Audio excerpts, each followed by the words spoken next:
Welcome back to My Home is Special. Today we're going to talk about England. England is the last of the 15 countries we plan to visit during the travels during my sabbatical, and this episode I promise will be shorter than the recap for Egypt. I am joined by my buddy Taylor, but before we get into that, we're going to play a little bit of a clip from my conversation with John, and let's get into that.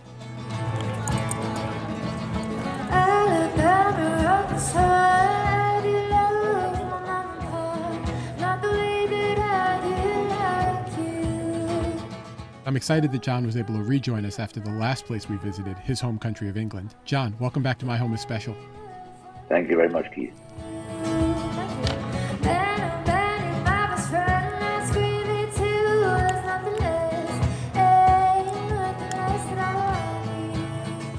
Now, John, we spent the last part of our trip in England. We ended up visiting London, of course, and then we went out to Bristol as our home base, and we spent a day in Bristol, a day in Bath, and we even went over to Cardiff, which I didn't realize was actually in Wales in another country. But I wanted to ask you, because when we were thinking about places to visit in the English countryside, I asked some of my English friends, most of them living in London, about that, and they said, Cardiff, why would you ever go to Cardiff? Almost like dismissing it. Is that a common view? Yeah, the Welsh are dismissed by the English. There's one famous English TV personality who said, "What are the Welsh for?" I spent my sort of late teen years growing up in Cardiff, and so I had to do Welsh history at school. And what fascinated me was when I went back to England and studied at university, no one either knew it or thought it was relevant to anything at all. And it gave me kind of an interesting view that lasted through life. It's one thing to say that there are bad guys in history, right? British history is all about how we were the good guys and they're actually the bad guys. But it's another thing to erase history entirely. I mean, just say these people don't exist. And Wales has been there for hundreds of years, has a fascinating history, especially around the Industrial Revolution. But the English just erase it. And it came to me a lot when I started doing things like studying Native American history in the US, which often is erased, but also the history of LGBT people. It's just often just erased. So you people don't exist. And the beauty of actually having a history that you can talk about and relate to is actually something to do with how you have your identity. Wales as a country has its own personality. It's not very big. It's contributed a lot to the world. But so for the most part, the English just don't really take it very seriously, which is the biggest insult of all, I think. Yeah, and culturally and temperament-wise, it was similar, right? It was a little bit like when we were in South America, and the countries were different. They had their own flavor, their own little dialect or accents, but they felt like cousins, like they were related to each other. And Wales felt like that, but it was a really great change of pace for us. Again, getting outside of London for a change and checking out a couple cities on the western coast. So I'm really glad we made the trip. It was a really awesome place to visit. That's great. I mean, next time you go there, go deeper into Wales, into the parts where the language is the majority, where Welsh is the majority language. Cardiff is a minority language, so everyone speaks English. And you'll see the signs up in Welsh, but they won't really impact your visit. Whereas if you go to much deeper in Wales, you'll be in communities where English is the second language. It's funny you would say that. We asked somebody what language was on the sign at the museum, and the woman said, "Oh, that's Welsh, but my Spanish is actually better than my Welsh." That's in Cardiff. That's common. Yeah.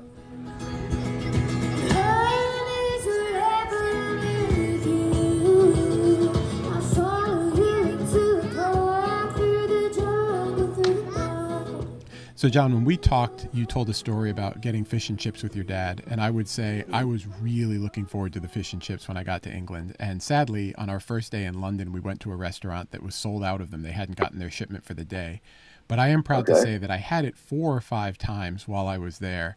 And it is a very high-calorie meal because they started putting the calorie counts on the menu. I have to ask, though, why don't you eat it with anything other than tartar sauce? Like, I like vinegar. I actually got barbecue sauce and was dipping in barbecue sauce. Is that, like, not allowed? Did I break some type of cultural rule when I did that? I'm not too sure the police will come for you for that one. I'm not aware of using anything other than tartar sauce, or mushy peas is the other thing. Generally with fish and chips, you get the tartar sauce and the mushy peas. I did get the mushy peas, and they had mint in them sometimes, and it was good, but I'm not a big fan of the peas. Now, I mentioned sort of in jest when we talk that I tend not to think of British food as one of the great cuisines of the world, but I will say this. The number of people from around the world that were in London in particular, but even the other parts of the country we visited, brought their culinary expertise with them, and we ate fantastic throughout the country and very authentic. And it was funny, John, because we were coming to London from Egypt, and the very first place we passed when we got off the train to go to our hotel was a place that was selling koshari, which was an Egyptian dish, because it turned out we were in a very Arab part of the city. Now, I do have one question that I asked someone. I didn't like the answer that I got because it didn't really help. But what is Marmite, and what do people do with this? Oh dear, oh dear! You discovered Marmite. I have some here. I smuggle it in. Um, Marmite is a black substance that you spread on bread, and if you want, you can use it as bouillon too. It's a very polarizing product. There's some of Yes. us who love it. I adore it. I never have a day without some in the cupboard. Some people hate it, and some years ago, the marketing campaign for it worked out that this actually was something that was an attribute, and so they came up with the idea that you either love it or hate it. Mm-hmm. And if you're a Marmite lover, you're somewhat special. And they had some of the most amazing ads promoting the fact that if you're a Marmite person, then you're a bit different. So the word has slipped into language. If you call someone a Marmite person or a Marmite man or a Marmite something, it means some people love it and some people hate it. That's Uh, amazing. did you try any? I did. So they had it on the buffet at our hotel, and I asked the woman, I Uh-huh. said, what exactly is Marmite? And she goes, oh, some people put it on bread or maybe eat it with cheese, but you won't like it. Don't try it. Which was, and the little kid in me was like, well, then, pass the spoon.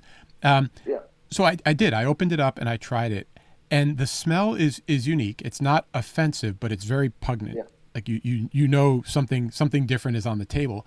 And I tasted it. And John, the thing that got me was it was remarkably strong, almost like a really yeah, strong, oddly tasting blue cheese kind of flavor. But yeah. I might have put maybe half a grain of rice size bit of it on my tongue and it lit up my whole mouth. Like it was the most Hmm. pungent, strong flavor in a tiny little speck that I think I've ever had of anything. It's fascinating. The people I know who love it, like myself, grew up with it. We were given it when we were little kids, and it's unusual to meet anybody who acquires it as a taste and as an adult. I mean, Mm, it's you may like it, but it's very very strong. You have to spread it very thinly on bread I could see that. or toast or whatever you do. But yeah, I could totally see that. Well, I'm glad I tried it. I felt like a local for the minute that I took a few little bites of it.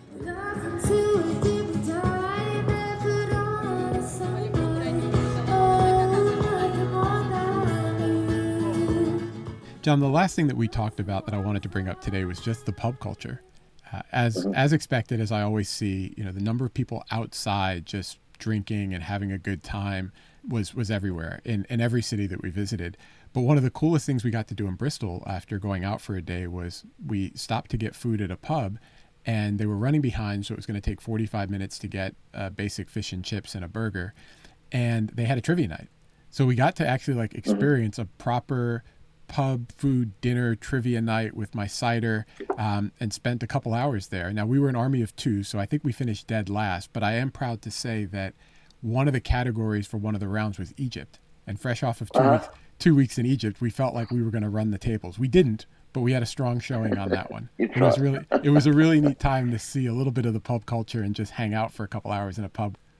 Yeah, but that's exactly what it's all about. Glad you had that chance. Cool. Well, John, I wanted to thank you for sharing a little bit about England before we left and coming back on just to let me say thank you in person. We made it a point to do everything that you talked about, except maybe the double decker bus, which I guess I would just ask the question, why do they drive so fast? They drive them like sports cars throughout the city. Yeah, they do because they can. They're public transport. They're powerful. They're actually very very low center of gravity, so it's almost impossible to tip them over. If you see one doing a sharp turn, they're pretty impressive.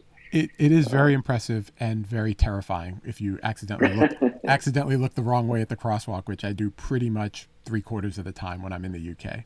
But John, thank you so much. It's great to have you back on, and it's great to talk with you and catch up. And I look forward to catching up in person one of these days soon. Keith, it's been a pleasure. I look forward to it too.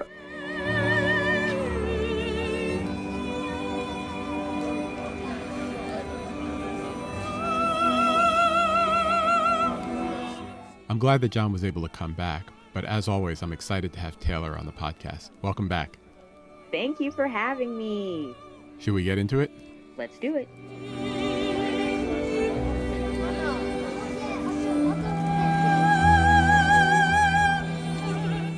In previous episodes, I think it was three of them, we kind of discussed where some of the artifacts that you got to see in other countries, or not even artifacts, but you saw little cards that said the artifact that's supposed to be here is actually in the British Museum. So now we're finally in England where you can visit the British museums. Were you able to go? And did you get to see those actual artifacts? And just how do they shape history or frame history, I should say? I've been to London a bunch of times. It's sort of the place that I stop when I'm on my way to Europe for work travel. And on at least two, if not three occasions, I've been to the British Museum. It's a free museum and it's got a lot of really cool stuff in there, Taylor. So I've been a bunch of times.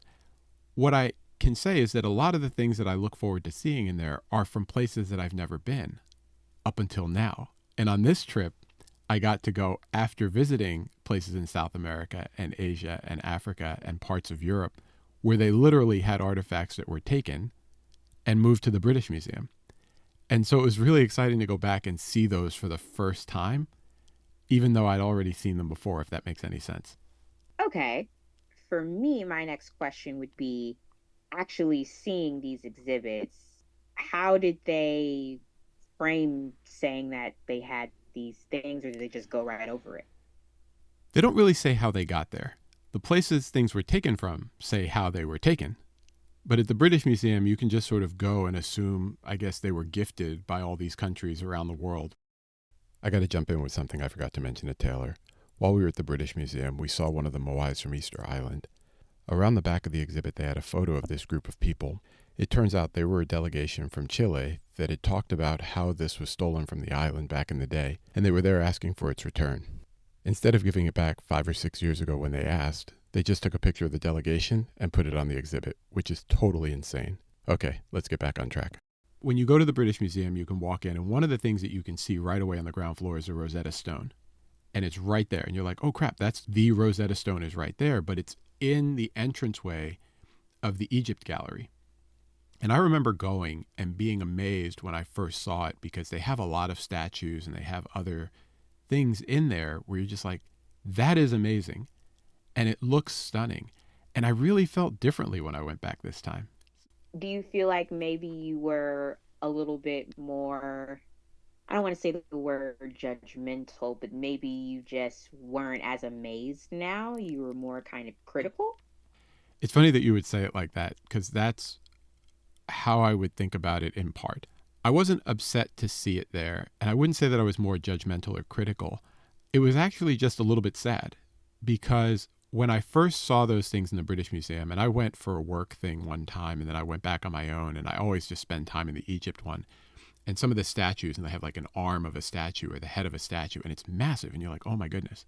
And I think people go to that museum and say, well, I'll never get to Egypt, but I will see Egypt in this museum. And as we talked about in the last episode, Taylor, everything in Egypt is so massive and magnificent. But I almost felt sad because seeing it at the British Museum, it just wasn't impressive at all anymore. I would see a statue that before I'd be like, that is amazing. It's so huge and it's so much bigger than the ones in the Greek part of the museum. But if I was in Egypt, it would be a small statue. And it would be a small statue in front of a gate that was 10 times the size of that statue. And so I see it here, and I just kind of felt like it wasn't the same. And look, not everybody has the means to go to Egypt, so that's not what I'm talking about. But to think that you can understand or even comprehend the magnificence of the archaeological sites in Egypt because you saw glimpses of them in the British Museum, you're not even remotely close to correct. Everything on site where those things were taken from is on a significantly grander scale than anything the British Museum could ever do. And they had all kinds of stuff in there, Taylor. I mean, when we saw the Sphinx in Egypt, it's there. It's big. It's awesome. It's missing its little beard. Pieces of that beard are in the British Museum. Like they literally have the Sphinx's beard in the British Museum. And you see it and but it's relatively small. They have a piece of it. But then when you go see the Sphinx and how huge it is, you realize like nothing you saw in the British Museum is going to give you a sense of that scale. It's just not. It's just not.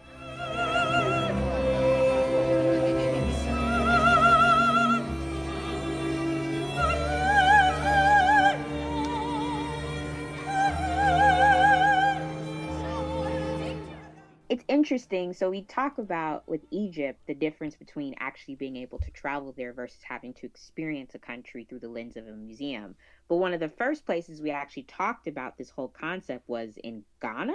Mm-hmm. And so did you get to actually see those artifacts that they pointedly say, hey, not here because they're in British? Did you get to see that? And how did you react and how did you feel after seeing that? Was It's it the funny. same as Egypt? It's funny you would say that. So the museums in Ghana actually had pieces that were on loan from the British Museum. So it was working the other way. It wasn't that they were missing because they were in the British Museum. It was they're here because for a year or two or three, the British Museum loaned them to us, but we got to give them back. But like most museums, I assume the British Museum has a fraction of their collection on display. I wanted to see the Africa exhibits in the British Museum again for the first time to see if I could see if they were giving credit to the places they took these things from. First of all, Taylor, I didn't remember this, but they put basically, except for the Egypt stuff, all of the black African exhibits in the second sub basement. I'm like, really? You got all this space and you put us downstairs in the not even the first sub basement. It's like the second sub basement. We're literally number We're two. literally at the bottom of the museum. And it's a great exhibit, so I'm just kind of poking fun at it. But I'm like, the symbolism of putting us all the way in the basement just is not lost on me. And they don't really acknowledge where they got any of this stuff from. It's a really cool exhibit, and the exhibit has stuff from all over the continent. But they don't really talk about how they got it. They don't really talk about where it came from. I can say that I did find it to be a very respectful sort of depiction of all of the art and artifacts that they had. And we spent the better part of a day walking around the whole museum. We met some guys at the cafe and we chatted for 20 or 30 minutes about our travel. And then we went back in and checked out some of the exhibits that I had remembered, but I think I have a different appreciation for them now. The Assyrian exhibits have these massive frescoes and they have a hallway of carvings that is really long. The carvings are massive and it's really neat. I don't know when I'm ever going to get to Iraq to see the places that these were taken from. However, if I lived there and I spent the effort and the energy to go see those sites, what I would see is bare walls like we saw in some places in Egypt because they cut the art off the walls and brought it to England. And so that was kind of disappointing. We didn't really spend much time in the museum seeing the Greek stuff because we had just been there. And I'm like, okay, how many statues of like teenage and young men can we see? But we really enjoyed our day at the British Museum. I'm glad I went back and it really put it in perspective. I wouldn't say I was upset. I wouldn't say I was judgmental, but I was just disappointed because you can't do in that museum, as much as they try and as great as it is, you can't do justice to the magnificence of what we saw on site, especially in Egypt.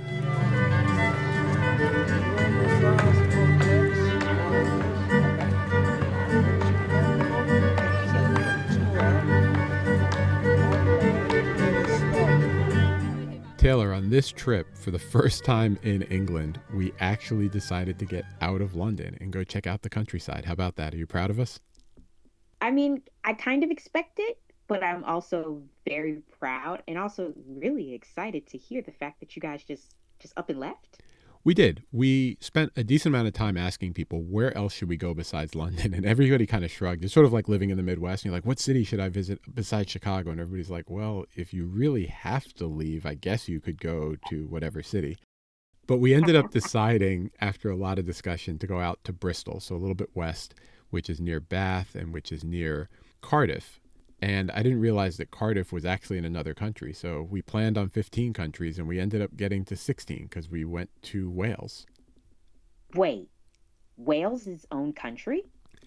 It's weird because the app on my phone didn't give me credit for another country when I got to Wales. So I think it's its own country, but it's really part of the United Kingdom, which I think is the country that my app gave me credit for. But what I didn't realize when people were saying Bristol, Bath, and Cardiff was that Bristol and Bath are in England and Cardiff is in Wales, which made me panic after the whole Ghana fiasco. I was like, wait, do I need a visa? Like, am I going to need my passport? Like, what? How do I get over there? It turns out it's an open border. Think of that. Yeah, it turns out it's an open border. So we just had to get on the train and go. And we spent a day in Wales. This is very shocking, but also very exciting because I wonder, how do British people perceive the whole United Kingdom thing has always been confusing for me in Yes, me geography. too.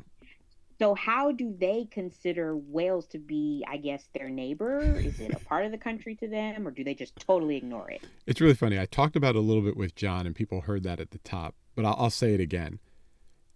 Most of the people I spoke with who lived in London or in England sort of said, well, why would you go to Cardiff? Like they just sort of dismissed it. Like, what's there? Why would you even make the effort to go out there? And then when we were in Cardiff, we talked with people and told them we were just in town for the day and we'd come over from Bristol while we were spending a lot of time in England. And they went, oh, so the people here are just much nicer and friendlier, right?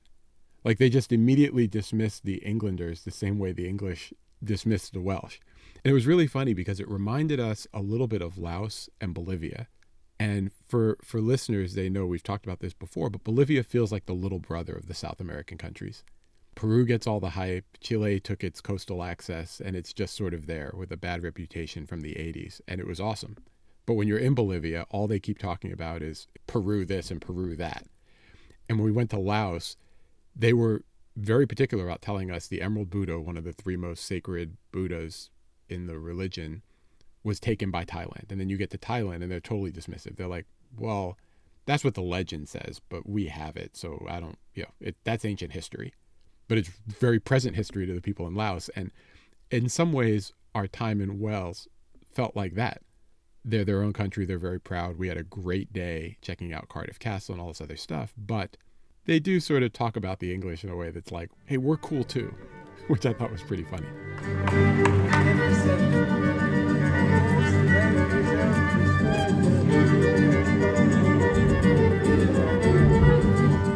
I love British television and just all of like their little detective shows and stuff like that. And sometimes they show the English countryside. So is it just like television or is it completely different than what I would imagine? You know, the shows that I've watched include Luther, and we didn't see a serial killer or any murders. We didn't see Idris Elba either, which I think might have disappointed at least one of us. And we also watched Black Mirror, so we didn't see like the dystopian future where technology ruins all of society. We had a good time. Like we got out to each of the cities. So Bath, Bristol, and Cardiff are all small cities, and they're very walkable. I felt like we walked well over 10, almost 20,000 steps a day in all of those cities. It's really pretty, and it's green, and it's a lot quieter. The traffic is quieter, and you feel like you can chill a little bit more. London's not super chaotic like some of the other places, not like New York, but it has that. It's more like New York. And I would say the three cities that we visited in the countryside were a lot more picturesque, a lot quieter, more like a smaller Midwestern city, the way you'd view those relative to Chicago, if that makes any sense to people. Okay, that does make sense to me, and it paints a nice picture of the relaxation. And I wonder why we don't talk about those places more, why they're not sold to be great vacation places for us as Americans. We love going to Europe, so I'm guessing that it's because the people that live there don't want us coming over and ruining their peaceful small towns. Right? And when we went out there, it was really neat. We spent some time trying food, hitting the sites that we were supposed to hit. You know, when we went out to Cardiff, for example, we went to a really good vegan cafe, like right off the train. And then we just had this app that had the main sites to see. So we just started walking. We went to some museums. We went to the sites. We spent tons of hours at the castle, which reminded me of Sintra in Portugal, in the sense that at some point in its history, like some dude just bought the castle and made it his fantasy house. So it's like this giant castle, this giant estate, and it was like just this dude's place. It wasn't owned by the town or part of the government. It was just his personal playground. And what was cool is during World War II, he decided to turn it into a bomb shelter so that people in the city could go inside the castle, inside the walls, I believe, to just get protection when they were getting bombed. I have to tell you now that no such undertaking has been received, and that consequently this country is at war with Germany.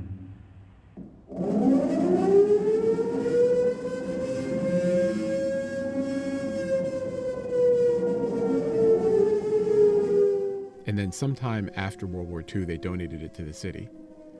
And so now it's part of the It's part of the tourist attractions in Cardiff. It's funny because we also visited a museum in Cardiff, and they had a bunch of stolen stuff from Egypt too. So we saw some mummies there and we saw some statues there. And I'm like, how much stuff do y'all take from Egypt? Because we were just there and there's a lot of stuff and it's way better than the stuff you took. So I'm glad it's here so people might pique their interest and decide to go visit. We were like, man, we're seeing Egypt stuff all over the place. It's as if you came from that country and now you can't escape it. I think there's a sign there, Keith. Maybe Egypt is where you belong. There definitely is. As we talked about, though, we did have a good time out on the countryside. We did trivia night, we did the museums, we did a lot of really good food. And that part was neat. The one thing we didn't get to do while we were out there was visit Stonehenge. I was really trying to go see Stonehenge because growing up, they make such a big deal about Stonehenge and how old it is. And after seeing Egypt, I'm like, I don't know that I should do this because as far as I've seen in the pictures, it's like 3 stones, 2 standing up, 1 on top. They do that a couple times and they call it really fantastic. And I'm like, I just saw the pyramids. I'm sure Stonehenge is really cute, but I'm not sure I should do that on the same trip. Oh, that just tickled me because I'm just thinking about you've seen these gorgeous, beautiful pyramids and you've seen these amazing tombs and these perfectly preserved monuments, and then you go to Stonehenge and you just see stones. You're like, okay. And I'm sure I should delete this from the podcast, but I'm not going to. I will say this. It was like an hour away from where we were, and it's also, I think, an hour away from London. So we couldn't get the timing to work and get the tour that we wanted in the time that we had. When I go back to London, I will go to Stonehenge, Taylor. We'll have to come back on and talk about it. But I kind of wanted to see it for comparison's sake, but I kind of didn't want to see it because I felt like I might be a little more cynical and ruin it for other people. But hey, we didn't do it. I'm not super sad, but I do plan to get there eventually to see the stones stacked on top of each other like the way a child would play with their blocks. Legos. I should definitely delete this, but I'm not. Have you ever heard of the show Highlander? Yeah. So, the Stonehenge is a portal. Now that you tell me it's an hour outside of London, I really question why that lady drove an hour to get to Stonehenge only to then be sent back into that show is crazy. Okay, that makes sense now. Man, and people listening right now, Taylor, are wondering what the hell we're doing. So let's take a break here and come back and talk about the rest of the trip.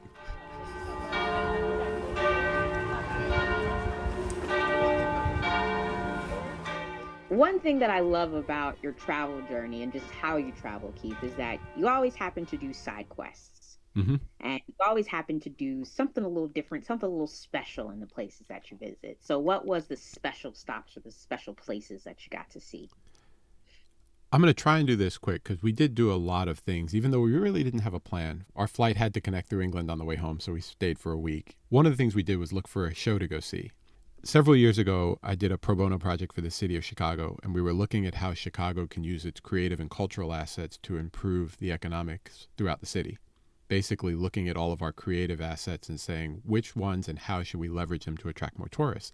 And in doing so, we were comparing Chicago to peer cities, San Francisco, London, New York, and we realized that Chicago's theater scene is one of the best in the world, but we also realized that London had a really prominent theater scene as well. So we said we should go to a play while we're here. So we ended up finding a play, and we went to a 2-person rom-com that was a musical called something like Two Strangers, parentheses, Deliver a Cake in New York City. And it had good reviews. We were like, well, we don't have anything else planned tonight, so let's go to a show. And we get to the box office to buy the tickets, and they're selling discounted same-day tickets in the center of the 4th row for like less than 30 or 40 pounds. I go to the guy, why are these so cheap? And he goes, well, they're the house seats. They didn't sell, and we really want to fill the house. And I was like, well, then I really want to help you with that problem. We'll take 2, please.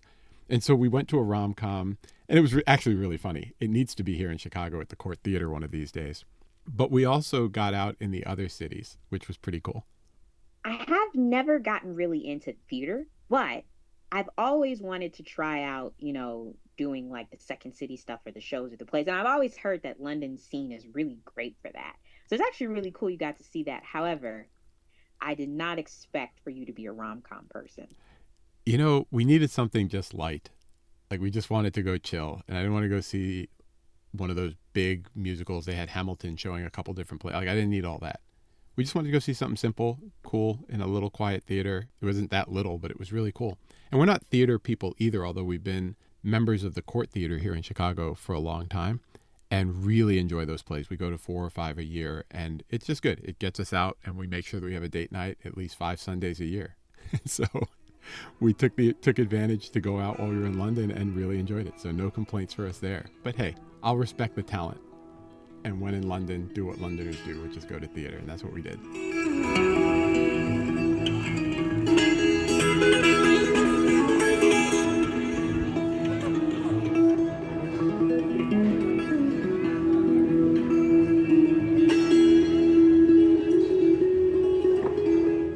So, what other things did you get to see? Because I'm sure you guys got to visit maybe some more museums. Just guessing. Not too many more museums, but we did have a couple of cool experiences. When we were in Bristol, we went walking around and found a DVD store. And I was like, a DVD store? What the hell are they doing? Like, how is that even possible?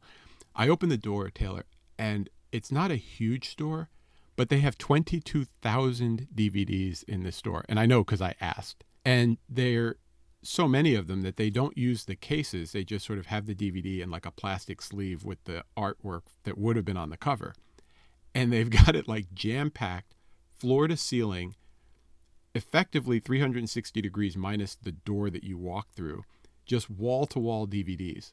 And they have a fake wall, and behind that wall, they have another like floor-to-ceiling bookshelf jam-packed with DVDs. And I asked them, I said, what are you all doing here? And they said, well, we're a DVD rental place. I said, well, does anybody actually rent DVDs? And he goes, no, not really. And the hours on the door said, our hours are a little iffy, but we're open when we're here, which didn't seem like a great way to run a business. And it turned out they have 2 viewing rooms. And I was like, a viewing room? Really? This place is tiny. And he leads me through this door, and there's a room, but it's not much bigger than the closet I'm recording in right now. And it's got like 4 or 5 chairs in there and like a TV. And he said, yeah, there's a comedy troupe actually coming by tonight because they rented the room to do a viewing of this British comedy. And I'm like, well, how did you even find the comedy? Because I forgot to mention, when I asked them about how they were organized, there's no organization to the DVDs. They have 22,000 DVDs, floor to ceiling, wall to wall, not in any order whatsoever. And I don't know if this is a front for some kind of international money laundering operation, but I've never seen anybody run a business like that. And it was dope. They were nice, and they were really cool. And it was just one of those quirky little things that you see when you're exploring different countries. I don't know how else to describe it. What was the DVD rental chain that was big here in the Blockbuster. It United was States? Blockbuster. Blockbuster. It sounds like their own version of like a Blockbuster, just a little bit more quirky. And now I really want to know how they found that comedy too. I have no idea, Taylor, but it was really neat to just go in there and check it out because I hadn't seen anything like it. And it probably had more movies than I remember Blockbuster in 10% of the space. Like they were not on display like they are at Blockbuster. New releases was not a whole section there. It was like we're jamming everything in there. But we did get out and explore a little bit more in Bristol, which I guess I realized after the fact, that's where Banksy is from, the graffiti artist. And I like my hip hop culture and my graffiti. And Yeah. I did do a little bit of a walk and saw, I think, 4 or 5 Banksys on my last morning in Bristol. And I got to say, I'm not like super impressed. Like I look at his art and I'm like, I know really dope graffiti artists here in Chicago that do great work. In fact, there's a city versus city battle, New York, Chicago, LA, happening as we speak right now on 49th Street. And I'm going to head over there tomorrow. But it was neat to see the Banksy work, except I think it's one of those things where the art community decided that his art was special and they're going to pay millions of dollars for it. But for those who really like graffiti and like street art, they kind of look at it and go, yeah, okay, he's the lucky one. So good for him. But Taylor, more importantly, the best part of London for us and the part that was special was getting to see family. I talked in the last episode, I've said it before, when you're always with family, you're never away from home. And we had brunch with Syed and his wife Yara, who I hadn't met. I had lunch with my team. I have maybe 8 or 9 people that are based in London, some of whom I'd never met, although they're on my team. I had dinner with my buddy Tanya, who I worked with a ton last year but hadn't seen in person in ages.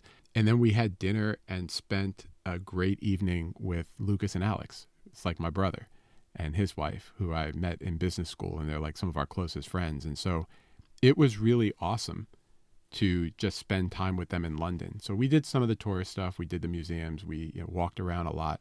But just spending time with family while we were away was probably the best part of that trip, especially after being away from our real home for so long. Sometimes I think it gets lost in us that travel isn't just to explore new places, but sometimes to connect with the people that we need to see the most. And I Yeah, think it's really cool that you prioritized just meeting and seeing people on your trips, especially this one. it was really great. And I completely agree with you.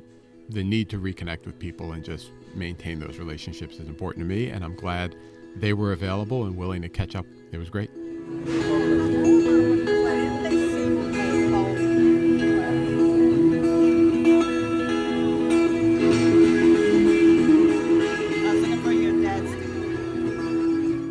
Keith, is this going to be our last story time? Maybe for these travels, Taylor, but probably not the last time you and I will be on this podcast telling stories. Okay, then that gives me comfort. So let's do it. Let's talk about what is the story that you would get up on stage and tell to a fascinated and curious audience of grown folk storytellers. It's probably important to have some context here. I did track in high school and I did track in college. And most people look at me and ask, what did you run? And the truth is, I threw shot put in college and I threw shot put in high school. And I am definitely not the stereotypic shot putter. In fact, the day I went to tryouts, I went to the coach and they were all just goofing off. And he goes, yeah, can I help you? I said, yeah, I'm here for tryouts. And he goes, oh, the sprinters are over there. And nobody that's seen me run has ever mistaken me for a sprinter after seeing me run. That's important context to have here. But I am working on my cardio as I get a little bit older, and we're big Peloton fans. We've had a bike for a long time. I do all the classes. I even do yoga and all this other stuff because I really like Peloton. And I've been to the New York studio a couple times, but I've never been to the London studio. By lack of poor planning on our part, we didn't actually try and book a class in advance, but decided we wanted to go to a class at the studio while we were in London. I missed Hannah Frankson, who I was hoping I would see. I figured I would just bump into her in Shoreditch and be like, hey, Hannah, it's me, K-Bev Photo. And she'd be like, oh, I love when you're on my rides. That's totally not going to happen because that's delusional. That would be like stalker behavior. But when we looked, we saw that we couldn't get into any classes, but we were able to waitlist for a couple classes. But the timing for those classes wasn't great to be on the bike or to take a yoga class. But it turned out an instructor named Jeffrey had a running class open and they had one spot left. And I was like, well, that's all you, Tasha, because you're the runner. Like I said, I'm not a runner, and she knows that. So she books the class, and I'm like, well, I'll just go with you. I'll edit photos while we're there. We'll go over together. We'll grab lunch afterwards. It'll be a fun morning, and I could use the time to edit. So I get to the studio. She checks in, and the guy looks at me and goes, you know, I have one more spot in the class if you want it. And I go, no, I don't want it. And he goes, why not? I said, because I'm not a runner. He goes, well, it'll be fun. Like, the classes are great. I was like, dude, I'm going to edit photos and be totally chill. And this other woman comes by and sees him sort of debating with me and goes, what's the problem? He goes, he doesn't want to take the class. And I go, yeah, I'm not a runner. She goes, oh, you'll love it. The classes are fun. I was like, I've taken classes at Peloton before. I just don't want to run. And so this dude comes in and they go, hey, Jeffrey. And the guy goes, hey, what's going on? He goes, this guy doesn't want to take your class. And it was the instructor. And now it's personal. So he's like, what do you mean you don't want to take my class? And I'm like, it's not personal. I don't know who you are. I don't like running. And I want to take it. He goes, it'll be fun. You can walk if you want. Just come on, take the class. Now, as much as I don't want to run, I may or may not have had my tank top on underneath my shirt.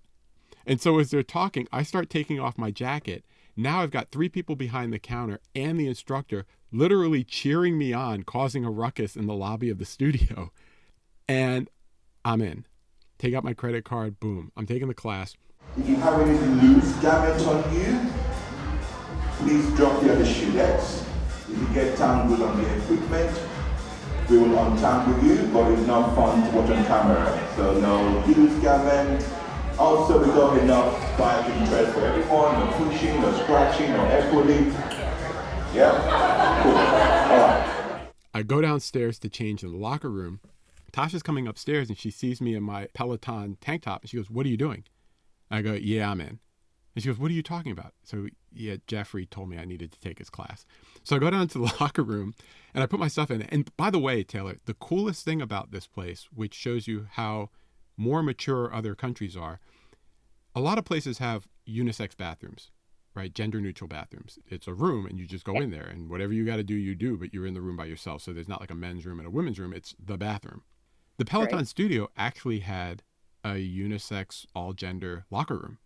Ooh. I had never seen that before. And basically they had showers and they had changing rooms, and you would go into the shower room, which had a little spot to change, or a changing room, and you would do what you need to do in there. But when you came out to use the sinks and do your hair and do whatever and put your stuff in the locker, it was co-ed. So like you're putting your stuff in the locker, right, in my case, right next to a female, is not a big deal. Like if I need to get naked, I can go and take a shower. I don't need to do that and walk around the locker room. Now, my dumb ass, forgetting where I was, just started ripping off my shirt and everything. Like, I was like, oh, wait a minute. That's not what I'm supposed to do in here. So I worked it out, and I went upstairs, and we got in the studio. You are about to be part of a live production, broadcast to our members around the world. So get ready to share those good vibes with me and your community. But before we get started, here are a few... Jeffrey was there. He was excited to see me. He was like, hey, it's good to welcome people who don't even run to the class, or something like that. Hello, Tracy! Hello, my friends! Welcome! Give yourselves a round of applause! It was really cool. It was a half-hour run. I wouldn't say that my 12.5-minute pace was lighting up the leaderboard, but I didn't walk, and I had a really good time. He shouted me out during the class, and he was really great afterwards, taking pictures and talking with everybody who was there. And I had a really fun time taking the class, running in my trail hiking shoes for 30 minutes. I wouldn't say that I would consider myself a runner now, but for that day, in that moment, Taylor, I was a runner, and I'm pretty proud of myself for sticking it out. You just inspired me. Maybe I need to go take a run. I probably won't, though. Yeah, I probably won't do it again anytime soon, although it did fortify Tasha's desire to get a tread. So a $25 class that I didn't want to take might end up costing me more money in the future. But I will say Jeffrey was really fun, and the staff at the Peloton Studios in London was really awesome. And it was our last full day in London, I think, and it was a great way to end the trip and get ready to come back home. Shout out, Jeffrey. Shout out to Jeffrey. Taylor, this brings us to the end of the country episodes, and we're going to do a recap episode that'll come out probably a week after this one, and we'll talk about the trip and the loop and some of the takeaways. Yay. Can't wait. Thanks for listening to this episode of My Home is Special. Be sure to subscribe to the podcast so you get future episodes automatically. Go to myhomeisspecial.com for the occasional email update too. That's where links to photo galleries and a few other surprises will live. Be sure to follow KBev Photo on Instagram for behind-the-scenes footage during our journey, and it'll be in the stories. If you just want the photos, go to kbevphoto.com. There's a lot else on there to explore. For now, this is Keith, aka KBev, signing off. Peace.